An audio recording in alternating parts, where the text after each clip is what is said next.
Hi, my name is Debbie, and I am obsessed with all things to do with ultrasound. I'm an empty nester who has spent the last 28 years scanning in all different kinds of situations: clinics, hospitals, point of service, emergency departments, private offices, echo, vascular, general, high risk OB, and want to dive down deep into all things to do with technology, techniques, and transformation. It's time we take ultrasound to the next level. Think of this like your little power boost on your commute to all things ultrasound, along your way to the thing that we call work. So pull up a seat, make sure you're comfy, and be ready to be challenged and encouraged as we learn it's all about the frequency. Hi, this is the week of Thanksgiving, and today I'd like to talk to you about unrealistic giving and ultrasound, a Thanksgiving reflection.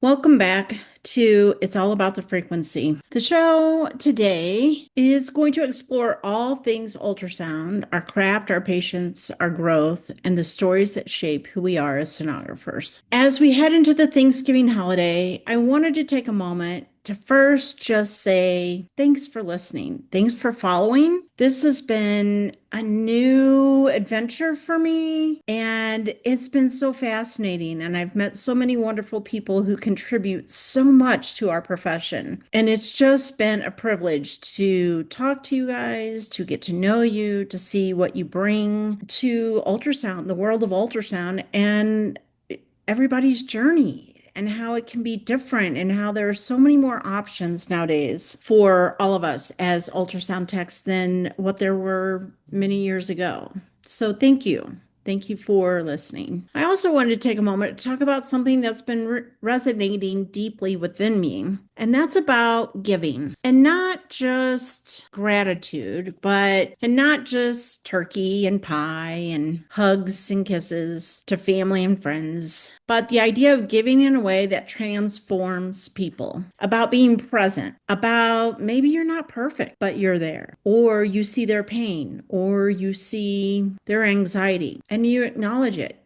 and you take action to help with that area of concern. So recently, I finished reading a book called Unreasonable Hospitality by Will Guidara. And he is a restaurateur who turned 11 Madison Park into the best restaurant in the world. And while it's a book about hospitality and restaurants, because I'm kind of a foodie, I couldn't stop thinking about how this might apply to ultrasound as well. And I think of so often how much we do behind the scenes for our patients that our patients don't even see. And I just had a lot of reflection on how can I bring more of that to my work that I do every single day. So hospitality, even though I don't like that word in the medical field, there's a real hard shift between a medical procedure and hospitality, right?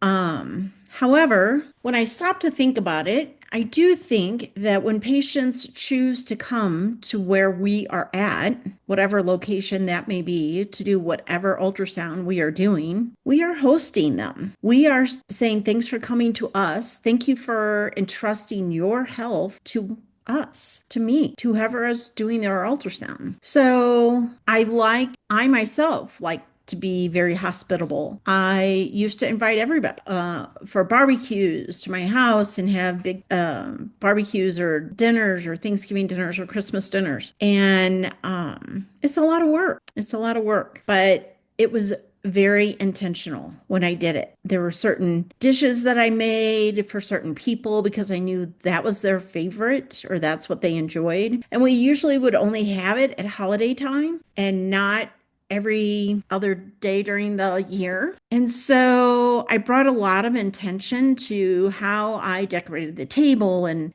what plates I used and what utensils I used and how could I make this a special time of the year or a special event that doesn't happen throughout the rest of the year. So today we're going to talk about what it means to bring unrealistic hospitality or great intention, as I'd like to call it, for healthcare, unrealistic giving into the ultrasound room. So, what is unrealistic hospitality, unrealistic giving, or as I like to call it, giving with intention? Well, in Will Guidara's world, unreasonable hospitality means going far beyond what's expected, giving people moments they never forget. It's not about extravagance and it's not about money. It's about intention and presence. And those two words have just been ringing in my head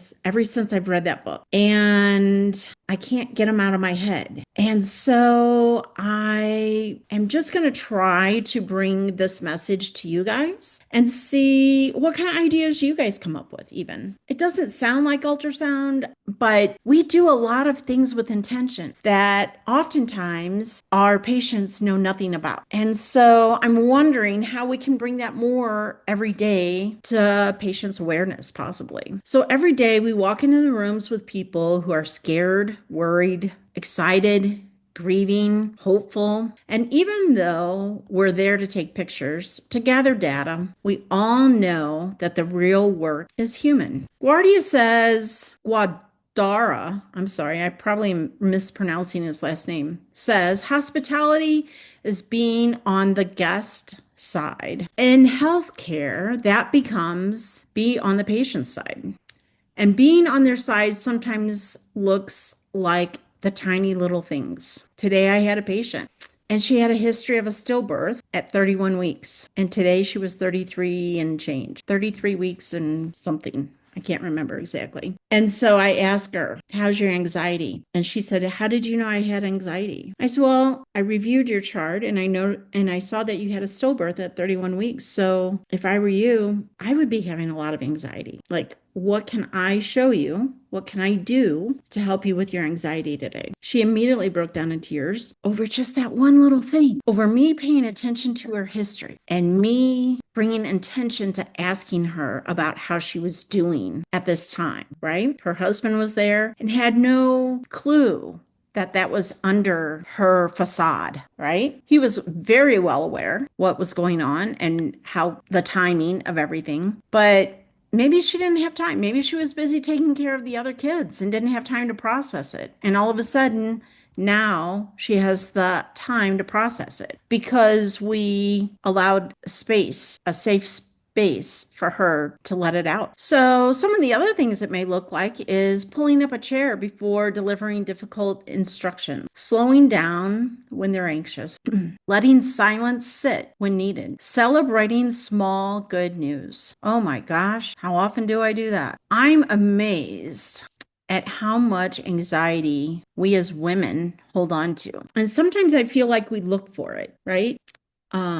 I had a patient today as well, and previously, she had a scan done in the doctor's office, and they thought they had found something, so they sent her to us, and we cleared it and said, no, this is normal. At this stage of pregnancy, you have no concerns at all. Things are great. Fast forward, we're like 8 weeks past that ultrasound, 6 weeks past that ultrasound, and she's still super anxious about what we told her was very normal. So we have to, or sometimes we are seeing, very often in my case, we're seeing moms with fetal growth restriction, right? And they come in anxious. Oh, how's my baby growing today? How are we doing? Why aren't we measuring today? We just measured last week. You know, all these questions, all this anxiety. I want to know, I want to know, I want to know. And I'm like, here's what we need to focus on. We're bringing you back because your baby's small and we're doing this biophysical. And here's the 4 things that are going very well for your baby today. And that's what we focus on. And that's how we know your baby's doing well. So 4 things that we're grateful for today is that we see gross body movement, fine body movement, 30 seconds of practice breathing, and good fluid. Like that tells us baby's doing well.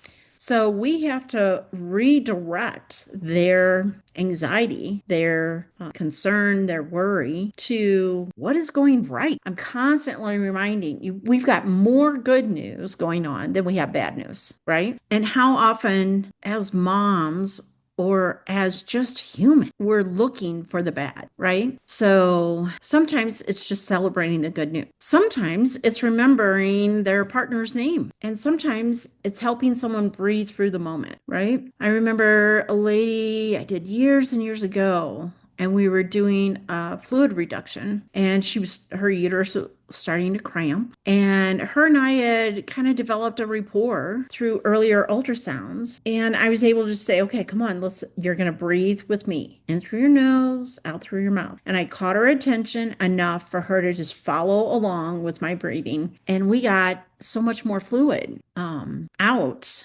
because I was able to help redirect her attention while we got this fluid out. These are the small things that we're human, right? It's not unrealistic. It's impactful. So, and it doesn't cost any money, right? We're not talking about buying people gifts or spending lots of money. We're talking about being intentional. So, what does unrealistic giving look like in ultrasound? Let's bring this idea into our world. So, Will talks about one percenters and the small touches that create big meaning. So, in ultrasound, this may be asking, what's your biggest worry today?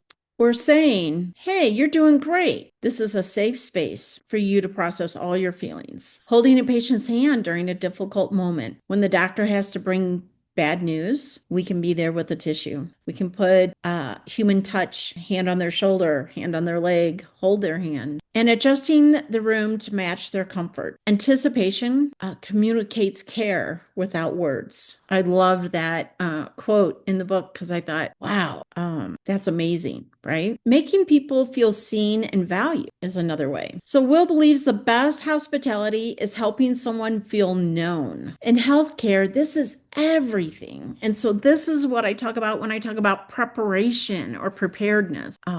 Patients aren't cases, right? They're humans with stories. And I love that. I love that I can see them as this is their journey, this is their story. And I often say sometimes to patients, well, we're just waiting for this baby to tell us their story, right? Every baby has a different story. Every person has a different story. And we get to be a part of it. And we get to choose to be a positive part or a mediocre part, or let's just get them in and get them out kind of a part. Right? So we can use phrases such as, tell me what brought you in here today, just to get their understanding of why they're here. I like to ask that because I like for us to be on the same page. This is what I think is why you're coming, but tell me what you know as to why you're coming. Oftentimes in high-risk OB, sometimes a private OB/GYN doctor doesn't tell them why they're sending them to high-risk maternal fetal medicine. And so if they sent the report saying, hypoplastic left heart suspected, but the patient was not told anything about a possible heart defect, it would be kind of rude of me to say, well, how are you doing with the news about the heart defect, right? And then that really takes a turn, right, in the room. So just getting on the same page with the patient, tell me what brought you in today, or saying, I know this can be scary. Absolutely. Can I share with you my perspective? We see hundreds of babies who are small, and we have excellent outcomes. We get to see and hear that you go home with a healthy baby very, very often, right? So doesn't mean that bad things don't happen, but this is my experience. We get to watch you a lot to make sure that this baby's going to make it to the final, cross the finish line. And we do see it often. So we're sharing hope and strength. That gives them strength. And then the other phrase is, I'll be here with you the whole time. And sometimes it may sound a little bit different as we're going to go through this journey together. So we're going to get to know each other really well because we're going to spend a lot of time together. So you let me know what I can do to help you, right? The fourth point is giving beyond the job description. So the book challenges us to ask, how can I make this moment better? Not because you must, not because you have to, not because it's required of you, but Because you can, because you're human. Because if it were you in that position, wouldn't it really feel good if someone went the extra mile for you or noticed something for you? So, ways that that may appear in our practice is staying a little bit extra in the room after the doctor leaves and saying, how are you doing with that information? Or can I give you a hug? Reassuring the patients, we'll take good care of you. These doctors are really good. Helping a patient with mobility feel dignified, right? Offering hope, support, and kindness. This is the heart of unrealistic giving, of intention.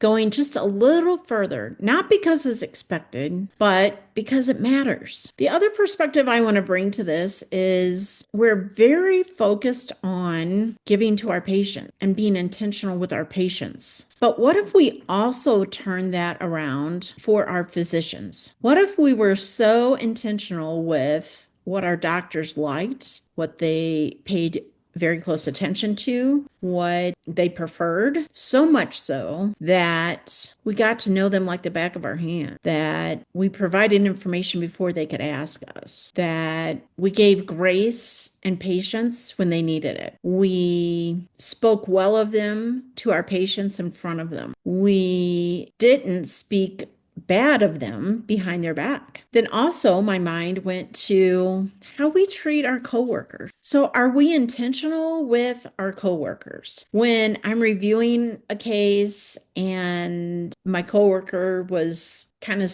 sitting behind me and I was preparing for the next case I was going to take, and I'm like, oh my gosh, look at these beautiful pictures you took, right? I mean, who doesn't like to hear that kind of stuff, right? When you're an adult, yes, you have to do it for yourself, but how kind is it to encourage somebody by saying, "Wow, you do really good work." That's awesome because then I don't have to come behind you and do it and try to get it, right? So how intentional are we with our coworkers? Do we talk behind their back? What about during the holidays? Are all your coworkers going to family and friends? Are some of your coworkers single and don't have family or friends around? Do you have travelers who work in your department who are away from their families in order to help your department or to help you be able to have a day off around the holiday? Have you said thank you? Have you acknowledged their presence? Have you acknowledged the fact that they're separated from their family so that you can be with yours? If you have a single coworker in your department who doesn't have family, have you invited them over? Maybe not with your family because maybe you're going to someone else, but have you said, hey, I'd love to get together with you this weekend. Would you want to go see a movie? Or, my family makes this wonderful dish. Can I bring you some to try? Just being so intentional and acknowledging where everybody's at, not just the patient. I thought it was interesting in the restaurant business. I've learned so much from this book and it was so fun. And one of these days when I become a billionaire, I'm going to maybe try to go to this restaurant because I hear it costs an arm and a leg to go. But it might be fun to have this experience at this restaurant. But at this restaurant, they have what they call a family meal. And in this book, he talks about how everybody takes care of each other first before they take care of the people who come into their restaurant. So they're all working together as a team, but they help and take care of each other. So before they take care of their guest. And I thought, wow, what if we did that in ultrasound for our team? What if we made sure each other were doing okay? What if we took care of our team, of each other first? What if we had a holiday meal for just the people that we work, right? What would that look like? What would that do for our work environment? What would that do for our morality if we brought intention to our coworkers' the relationships we have with our coworkers? It doesn't cost money. It's not about stuff or things. It's about giving intention and recognizing humanity. Our physicians are human. We are human. Why can't we give grace to some people that maybe kind of got on our nerves, right? Maybe we need to give grace to ourselves. Maybe we didn't sleep really well and we need to just say, I need to just not believe every thought that pops into my head today because I didn't sleep really well last night, right? I tend to get negative in my thoughts when I don't sleep well. So I'm just not going to believe everything that pops into my head. Bringing intention, giving humanity with intention. That's what Will did in his restaurant that brought him to the #1 restaurant in the world. He gave them an experience. And I wonder if we could do that in our practice for ultrasound. I wonder if we could give our patients the experience. I wonder if we could give our coworkers the experience. I wonder if we can give the physicians we work with an experience, because it matters. It's not expected, but it does matter. Thanksgiving is traditionally about gratitude, but this year I want to shift it slightly. Not just what are we thankful for, but how we give thanks through action. So as sonographers, we give with our hands. When we scan, we give with our minds by using our clinical judgment and research, by using our voices to comfort, in our presence to acknowledge their humanity, and with our heart with compassion. So this Thanksgiving, imagine what would happen if each of us added just one small act of unrealistic giving in our day. Not perfect, not pressure, just intention. The truth is, ultrasound is intimate. It's vulnerable. It can be life-changing. And you, the person behind the probe, have the ability to shape that experience. So as I bring this to a close and we head into the Thanksgiving season, I hope you take a moment to reflect not just on what you're grateful for, but on how you can bring the principles of unrealistic hospitality or unrealistic giving or unrealistic intention into your daily practice. Because what we do goes far beyond the images on the screen. We offer clarity, we offer comfort, we offer connection. And those gifts stay with our patients long after the scan is over. Thank you for being here. Thank you for the work that you do. Thank you for giving with intention in ways that matter. Thank you. I'm grateful for this community and for the passion you bring to elevating ultrasound every single day. Happy Thanksgiving, everyone. Thank you for tuning in to It's All About the Frequency podcast. I hope you enjoyed today's episode. Share it with a friend and remember to keep your frequency high.